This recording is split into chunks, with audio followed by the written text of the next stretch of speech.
Hey, hey, hey.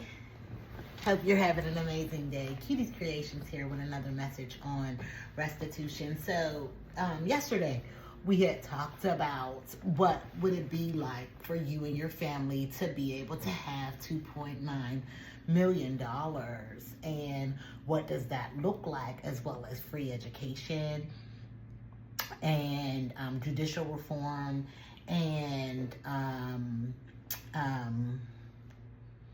free healthcare. There has been a lot of damage that has been done to the African American community as far as mental health is concerned and physical health, from our eating habits to the mental prison, which we touched a little bit on yesterday. But today we're really going to focus in on education.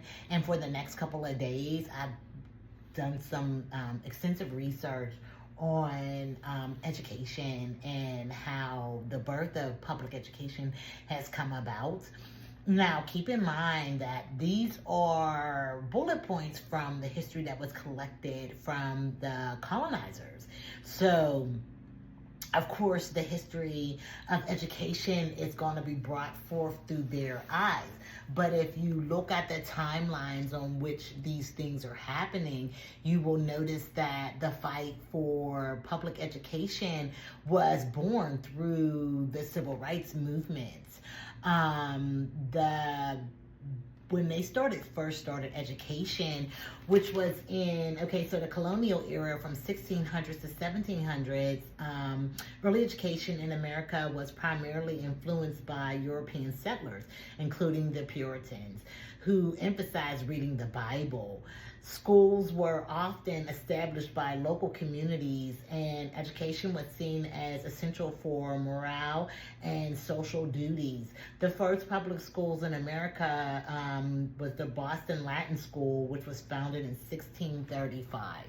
So keep in mind that during this time, slavery was going on. We had to establish, because we came from a whole nother country, we spoke a whole nother language. So we not only had to establish how to read and write and speak English, so we can know, they were denying us this access. So when they were giving us the access to it, they were teaching us a different religion other than what we were taught, which was Christianity. Now, because it's over in the African continent, some of them, the bigger population were Muslims. There were a lot of spiritualists. There were a lot of Jews, and there were a lot of Christians. All of Africa that is encompassed in Africa, which Egypt is, and they try to say it's the Mediterranean, but that's all a part of Africa. But either way,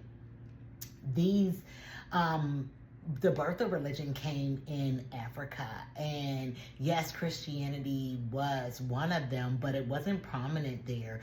Most of the slaves that came over and settled and were colonized by the colonizers were taught Christianity and their type of Christianity, and it taught us that we were cursed. I don't want to get too far into religion. That's not the topic of discussion. The only reason why it's even brought in is because the first things that they were teaching us about education was the Bible. And that was the indoctrination of the Christianity, which we had no clue of. Now, I'm not taken away from anybody's religion or anything like that. I believe that if you believe in God, that is good enough. What we want to establish is that the education that was being taught to us at the time wasn't of value to us. We had to learn from scratch how to speak in English. We had to learn how to write in English. And all the while, these things were being denied to us because they didn't want us to read or write, because they knew if you were smarter, you would escape. So these things were denied to us. So if you look at the birth of it and the beginning and towards the birth of our public schools, it was because of slavery. Once they had given so many people their freedom, they were able to actually read and write, but there wasn't anywhere they could actually go. Now, segregation didn't happen until years later, which we will touch on tomorrow. but we were erecting our own education institutions because we knew the most important thing was being able to communicate. Then the second important thing was to be able to level the playing field by being able to not only communicate but be educated in the ways of the world that was now forced upon us. And it took us so many years to catch up to this development, and every time we catched up, the bar was set a little higher. So there was no public high schools until centuries later, which was in the 1900s. And towards the late 1800s, because there were some that were established and everything or whatever, but this just shows you how these collegiate and universities that are now so prominent were put into place to stop us from being able to have the same type of education and opportunities as the colonizers. When you studied medicine, it was just a study of medicine. There was no PhD that were involved. You just had to be a person that wanted to heal people. But as we started to become more cognizant of these fields and how to heal ourselves and others in our community, they set the bar at this rate so we couldn't be able to do that. You didn't need to go to law school or have education in law to be able to study law and to be a lawyer to get like an equal playing field in the judicial system. Then they started saying that you needed to be to pass the bar exam. And do you know that there's still 3 states in the United States where you don't have to go to a law school? You just have to pass the bar exam with so many credits and practice under a lawyer. Now, this was all 50 states. This is the example of how they raise the bar on us each and every time when we start to make a level up in this country. Now, how do we even that playing field? We even that playing field by acknowledging the fact that education was taken from us from the very beginning because they wanted us to not have the cognitive means to be able to overcome the disparities. And that's the reason why we should have, as a part of that restitution, free education, because so much has been denied to us and so much we had to build on our own, where others were able to actually benefit from all the education that we build on in our country. Every single milestone of education in America has been born from the birth of the civil rights movement, from the Brown ruling in the Supreme Courts, and from them wanting to teach us about the Bible. Well, if you already knew about the Bible, then you wouldn't need a Bible school to be able to teach people about the Bible. Colonizers had already had that indoctrinated in them. They were doing that for us. So back in the 1600s to the 1700s, those schools were for us, to be able to indoctrinate us into the Bible and English and all of that. So what I'm trying to say is that every culture in our country from back in the day till now has benefited off our struggle and our resistance to not having opportunities, to not having the things that are detrimental to a better way of life. And as we fought for it and we obtained it, it became morphed into something else. People benefit now to this day off of public school. People benefit now to this day off of their schools being desegregated. People benefit now from student loans. All of these things, the birth of every single facelet of it came from the civil rights movement, came from discrimination, came from us fighting, and now everyone gets the benefit of it. So us getting our equal rights to education, free education, past high school is a must, and should be done right away. It should be the biggest of this particular restitution because of the fact that so many people benefited from our fight and are now still benefiting from that fight in the present moment. And we now see that a lot of people that hold political office right now want to get rid of public education. Do you know why? Because the more people the more people that are uneducated, the less opportunities for them, and the more the rich can stay rich and the poor stay poor. And we can't afford to live in a society where people that are already so ignorant, that are already suffering from mental health issues, that are already suffering from physical health issues, that are already suffering from our judicial system being lopsided, get more put on their shoulders. American citizens being deported to without due process. These are nothing that we have not seen before in the America for Black people and for minorities. But as we fought for these things, and we accomplished them already. This has already been done. We don't need to rehatch it. We should not be fighting the same fights all over again. But what does it mean to make America great again? What it means for the colonizers is for them to return to where it was before we started getting these opportunities. We're not going backwards. We need to be moving forward.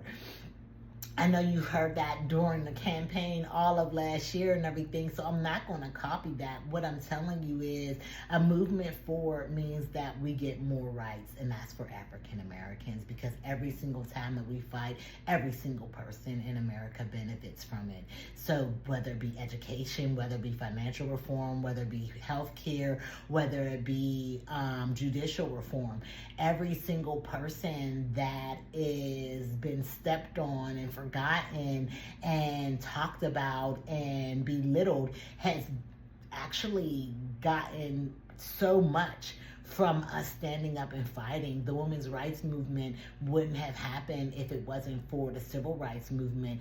These disparities that are going on in our country have been fought and won by us, and so many people have benefited from it. Look it up. The first laws that were that benefited people for discrimination were for us, and we fought for that. So as people get to benefit from all of our fight, we don't begrudge them anything. We don't want anything to be taken away from anybody. What we want is what's due to us, what has been long overdue to us. That means that we want our $2.9 million. We want free education across the board. And what I mean by that is, if the indentured people of this country who were here first were able to get free education, as long as they can prove that they are of indentured, not indentured, the American Indians. I don't think they call them American Indians. Indigenous. That's the word. The indigenous people, as long as they can prove that they were of the indigenous, they get to go to a college of their choice as long as they've been accepted there. And we want the same thing because we helped build this country. Now, their land was stolen from them, but there has not been that one industry or industrial revolution of any city, major city in America without African Americans building it out from the ground up. Yes, they are silent builders, but we still have established so much for America, and we just need our just due. Now, when we were in the world wars and Hitler was killing all the Jews and everything, and we didn't step into that fight until the very end because we were selling metals that were actually harmful and were making weapons for the Nazis. That's why we didn't want to step in, because it was a money thing. Even with the ending of slavery, a lot of people thought it was about a just means. No, it was about taxation.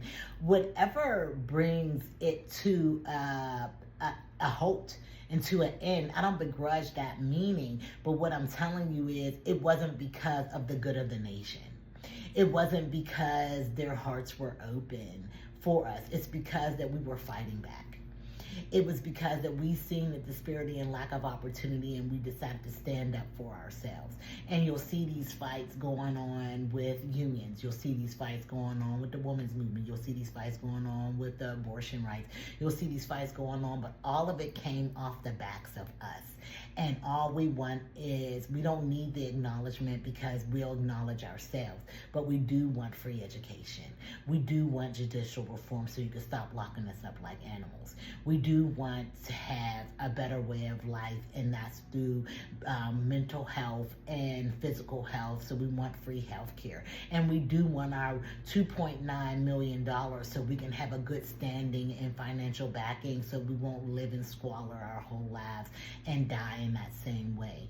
There's too many people that we have lost in this journey that were so important to us, and they lived very short lives. My parents, for example, they worked their whole lives, and trust me, my dad changed the stars. My mom, not so much, but she got to bring us into this world. There's 9 of us. Well, there's only 8 of us now because I lost my sister, but there was 9 of us. And at the birth of each and every one of us, we knew we wanted to change our communities and have a better way of life. And that's how it is in most African American homes. But we definitely need a good foundation to be able to start this off with.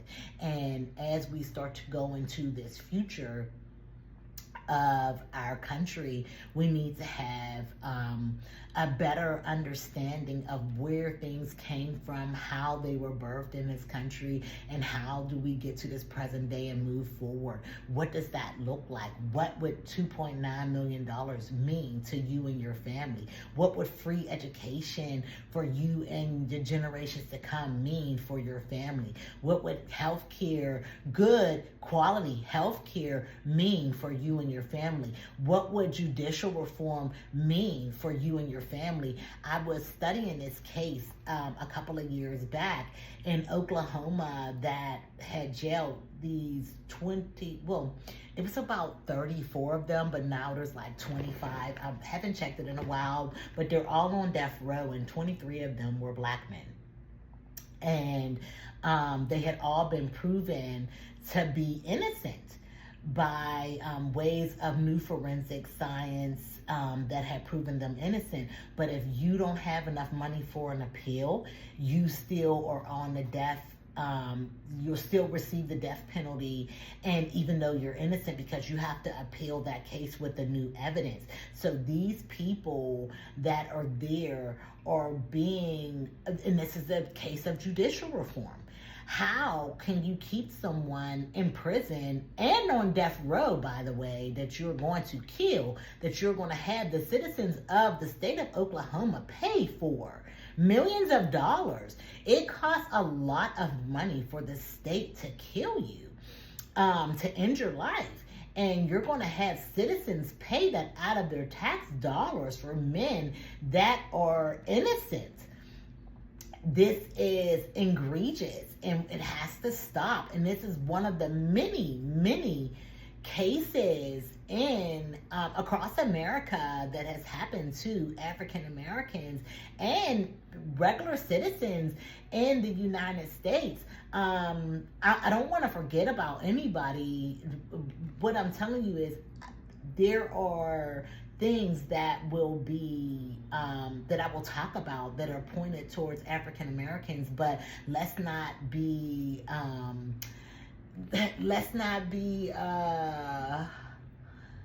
in the dark about how we affect every single American when we stand up and fight for these things. So yes, I may be talking about African Americans, but every time that we get something, someone else gets something as well. So we have to stand up for every single American, and how I would like to see it be done is to start with us, because we have been put under their boot for too long, and then let all of those laws and things that have been put in place and the financial growth. Do you know how many people who are going to be out of debt once they get $2.9 million. We don't own real estate companies, not really. So a lot of these homes that are mortgaged, that means that a lot of these banks are going to be getting a lot of money.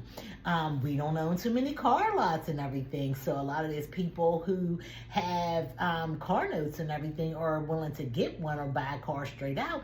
Those are going to benefit the financial institution.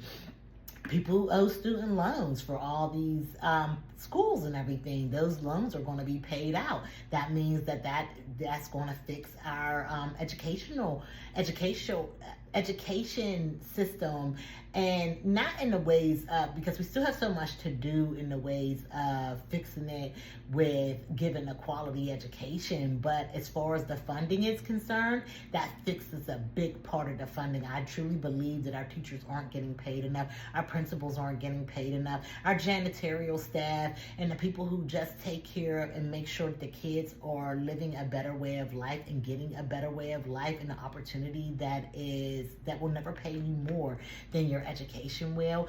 They need to be paid more. So, and I've seen a lot of these programs come into the schools instead of paying the teachers. Now, I don't have anything against these other programs if they're really helping the kids. Like, I know that a lot of the mental health that allows kids with autism and multiple disabilities, MHMR, come and be in the school and be integrated into society, and I love that for us, like seriously do. But we also have to acknowledge that there isn't enough quality education for people who don't have disabilities, who are struggling with what's going on at home. And that's why we hit these 4 fields of judicial reform, education, finance, and healthcare, is because those are the four areas that are the most important for a better way of life.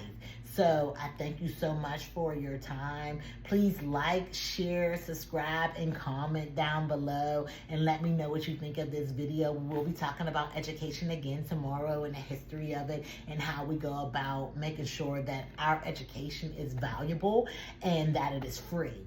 Thank you so much. You have a great and amazing day.